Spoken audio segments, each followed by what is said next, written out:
Տարածքային կառավարման և ենթակառուցվածքների նախարարության բյուջեն 2025 թվականին կազմել է 293 միլիարդ դրամ, որն էականորեն ավելին է 2024 թվականի ցուցանիշից, իսկ կատարողականը կազմել է 92.3%։ Այս մասին ամփոփիչ մամուլի ասուլիսում հաղորդեց Դավիթ Խուդատյանը, տարին համարելով աննախադեպ։ 2025 թվականին ընդհանուր առմամբ իրականացվել է 61 միլիարդ դրամի աշխատանք, ինչը աննախադեպ ծավալ է, պետական բյուջեից համաֆինանսավորվել է 33.2 միլիարդ, ինչը եւս աննախադեպ ծավալ է։ Աշխատանքները հիմնականում իրականացվել են ճանապարհների կառուցման, վերակառուցման մասով, մանկապարտեզների, ջրագծերի եւ նաեւ համայնքային նշանակության այլ ենթակառուցվածքների մասով։ Մենք պլանավորում ենք արդեն 2026 թվականի ընթացքում համաֆինանսավորման ծավալը էականորեն շարունակել ավելացնել։ Ճանապարհային դեպարտամենտ հիմնադրամն անցած տարի կառուցել, վերակառուցել, նորոգել ու հիմնանորոգել է միջպետական, հանրապետական, տեղական ու մարզային նշանակության մոտ 505 կիլոմետր ճանապարհ։ Բացի սրանից 30 կիլոմետր կրկնակի ասֆալտապատման աշխատանքներ են իրականացվել կապալառու ընկերությունների միջոցների հաշվին, անորակ իրականացված աշխատանքներ են դրանք եղել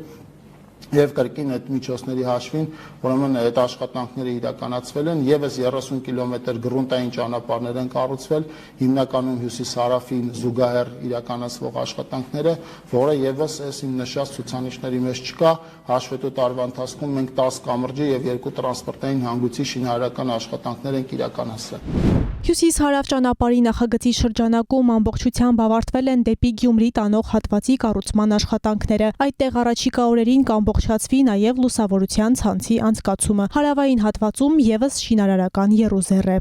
Կաջարան-ագարակ հատվածի շինարարության հրապարակ, այնտեղ այս պահին ավելի քան 40% կատարողական ունենք։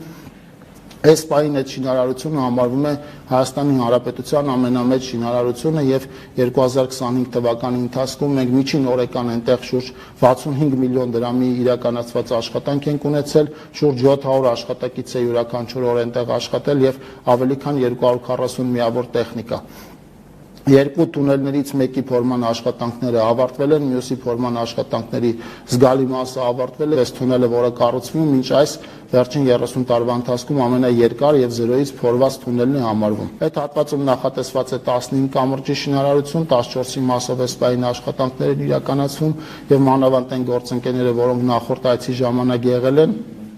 իրենք այնտեղ ակնհայտ փոփոխություններ կնկատեն։ Անդրադառնալով օդային տրանսպորտին, Խուդատյանը շեշտեց, շուրջ 7.5%-ով աճել է ուղևորների հոսքը դեպի Զվարթնոց եւ Շիրակ օդանավակայաններ։ Դրան նպաստել են կառավարության վարած քաղաքականությունը դեպի Եվրոպա նոր ուղղությունների ընդլայնումը։ Զուգահեռ աշխատանքներ են տարվում նաեւ Սյունիք օդանավակայանը տեղորոշման համակարգերով համալրելու համար։ Էլի պլաններ ունենք Սյունիք օդանավակայանի մասով եւ այնտեղ էլ չվերթների ինտենսիվություն կապահովենք առաջիկայում, չնայած նախորդ տարվա ընթացքում մենք հասել ենք այն գրաֆիկին, երբ որ յուրաքանչյուր աշխատանքային օր Երևանից դեպի Սյունիք եւ հակառակ ուղղությամբ չվերթներ են մեկնարկում։ Ասուլիսի ընթացքում նախարարը խոսել է նաեւ էլեկտրահամակարգը 4 հարևանների հետ սինխրոնացնելու մտադրության, մոդուլային ատոմակայան ունենալու եւ մի շարք ճանապարհաշինական նախագծերից։ Աննա Մելքումյան, Սյունիք լուրեր։